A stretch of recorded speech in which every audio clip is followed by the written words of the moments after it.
Hello বন্ধুরা, Pampa live কুকিংয়ে তোমাদের অনেক অনেক স্বাগত জানাই। আজ এক নতুন রেসিপি নিয়ে চলে এসেছি। আজকের বানাবো পাকা আমের শরবত। তোমরা দেখতেই পাচ্ছ মা আম নিয়ে বসে পড়েছে। তার আগে বলবো অবশ্যই আমার চ্যানেলটাকে তোমরা সাবস্ক্রাইব করো, পাশে থেকো আর পুরো ভিডিওটা অবশ্যই দেখো। মা দেখো আমগুলোকে সুন্দর করে ছাড়িয়ে নিচ্ছে।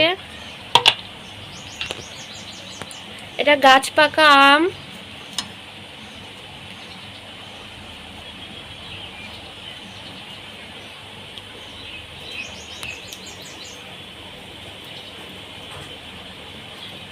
পাকা আমের শরবত খেতে কিন্তু খুব সুন্দর লাগে।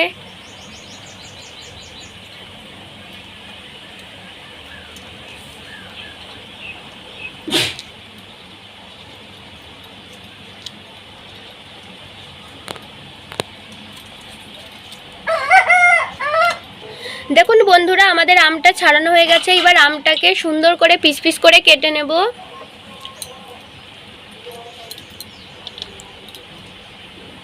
পিস করে নিলে আমটাকে মাখাতে বেশি ভালো হবে, কারণ আমাদের মিষ্টি নেই। মিষ্টি থাকলে তোমরা মিষ্টিতেও আমটাকে সুন্দর করে গ্রেট করে নিতে পারো।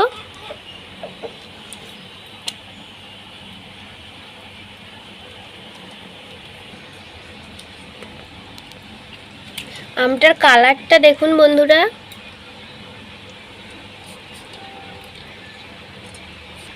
দেখুন বন্ধুরা, আমটাকে ছাড়িয়ে নিয়ে কুচি কুচি করে নিচ্ছি। এবার আমটাকে ভালো করে চটকাতে হবে। চটকিয়েটাকে সুন্দর করে গ্রেট করে নিতে হবে। অনেকটা সময় ধরে আমটাকে চটকে নেব।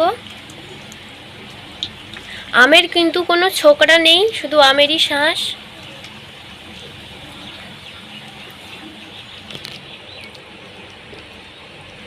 দেখুন বন্ধুরা, আমটা দেখো আমরা সুন্দর করে গ্রেট করে নিয়েছি। এইবার এর উপরে ঠান্ডা জল দিয়ে দেব।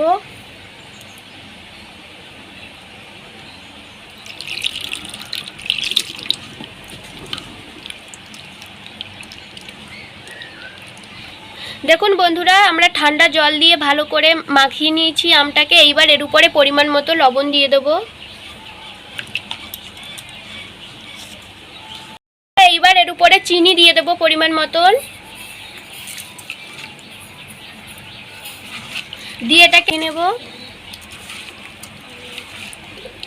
দেখো আমের কালারটা এসে,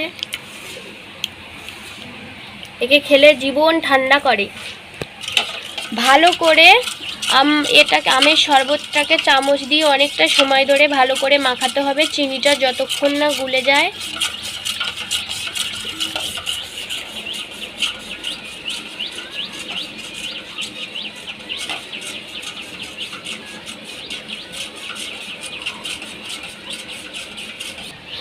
আমটাতে কিন্তু কোনো আঁতি নেই, তাই আমরা ছাঁকছি না। এবার আমরা ঢেলে নেব গ্লাসে।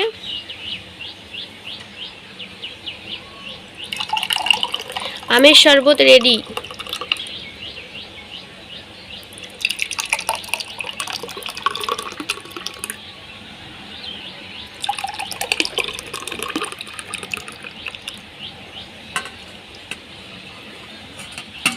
দেখুন বন্ধুরা, আমাদের আমের শরবত রেডি।